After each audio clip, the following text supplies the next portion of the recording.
Welcome back. Now, while government and truckers seem to have found each other for now, a multi-stakeholder task team has been set up to address some of their grievances. These include truckers' frustrations as they believe more foreign drivers are being hired over South Africans in that industry. Several trucking associations have welcomed the suggestion to reintroduce operating licenses. Now, let's speak to Mary Padi from the Truckers Association of South Africa about these developments. She joins us now virtually.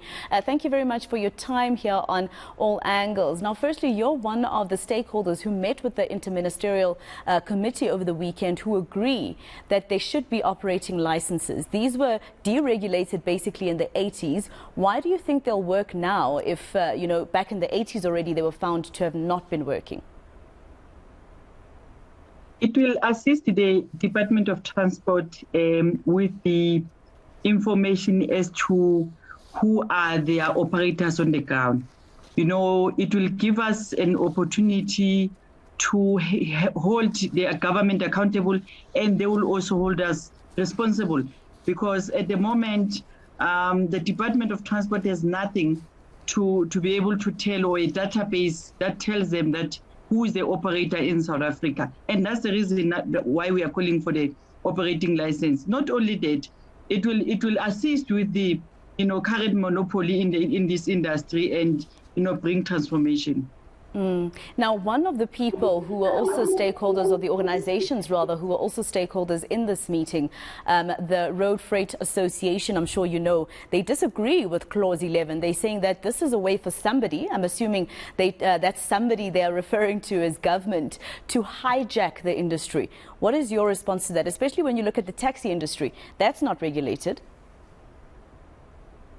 Look, we heard them. And yes, they were referring to TASA, and it's not personal. It's about the play field, and the taxi industry, they are using a license. What we are saying is that why do you have all other modes of transport reporting to the Department of Transport for better legal weights? But with the freight industry, you don't say anything. You are saying that people must do as they want on the ground. What we are saying is TASA, we are saying that whatever that they are doing with the bus industry, maritime and aviation and the taxi and the rail, they must do with the freight, because you cannot buy a vessel tomorrow and go and move into the ocean. You must apply, you must go through processes. That's what we are calling for. We are saying whatever that they are doing with other modes of transport, they must do the same with the trucking industry, and that is not difficult to do. Why would they say that you are trying to hijack the industry as TASA? What would you be benefiting from these operating licenses if it's implemented? It will surely bring change to the freight industry. It will make the black truckers to celebrate victory, because you are not going to get big companies giving only previously advantaged companies work rather than giving everybody work. Remember how the tender system works. The tender system says that as long as you are a 51% BWO or maybe a black company, so they front with these companies. So the operating license is going to unpack that, because when you come there and do an application, everybody will be fair on the road. You are not going to have a scale where one company has got 2,000 trucks and then the other one has got 20 trucks. So the operating license will be saying that let us all have a number of trucks. So the black truckers are going to celebrate this thing. It's going to be history in South Africa, and the transformation is going to come back. The economy is going to come back, and we are not going to work tomorrow and lose the business, because many truckers join the trucking industry, and many of them they go out of this industry. So we are correcting that. Now, tell me something. When you look at, for instance, any of the trucking companies that you're associated with, etc., Is it true what these truck drivers have been saying when they actually blockaded the N3? This was not the first time, as you would know. It also happened back in December, January.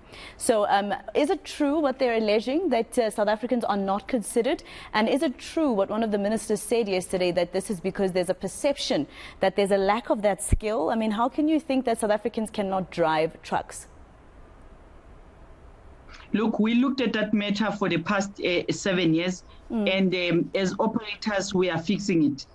We realized that before, a person will walk in, apply for a job, and will take that truck driver without really thinking. But we realized that over the years, it has then created that more foreign truck drivers are employed than South African drivers. Immediately when the truck drivers go to the street and raise the concern, we started looking at what we are doing wrong.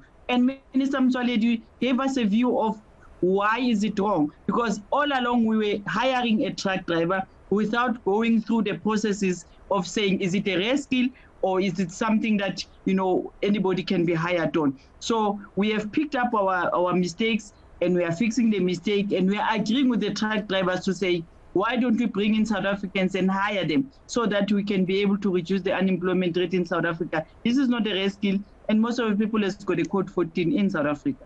And of course, that means you contributed to this fight then, that seems like xenophobia, etc. But when it comes to your discussions then with the Labour Minister, Thulas Nxesi, have you, for instance, been given a quota in terms of how many South Africans versus how many foreign nationals a trucking company can employ?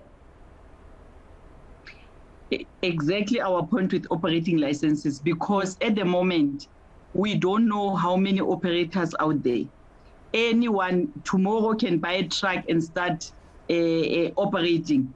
So the operating license will give them a proper data. At the moment, we are thumb-sucking the information that is coming from the bargaining council, and we are not sure whether that information is accurate or not, because they are claiming that most of the operators have not joined the bargaining council. So with that claim, they are saying that most of the people that did not join the bargaining council are the people that are on the right side. But who are those people? So the license will give us a view as to who is responsible, who is doing wrong, and who must be held accountable to say, come here, how do you do these things in this country when you know that they are wrong? Even it will assist Labour Department. Labour departments will be able to go to the company and say, are you registered? They will say no, and then take action from there. All right. Well, thank you very much for that explanation. That was Mary Padi. She's from the Truckers Association of South Africa.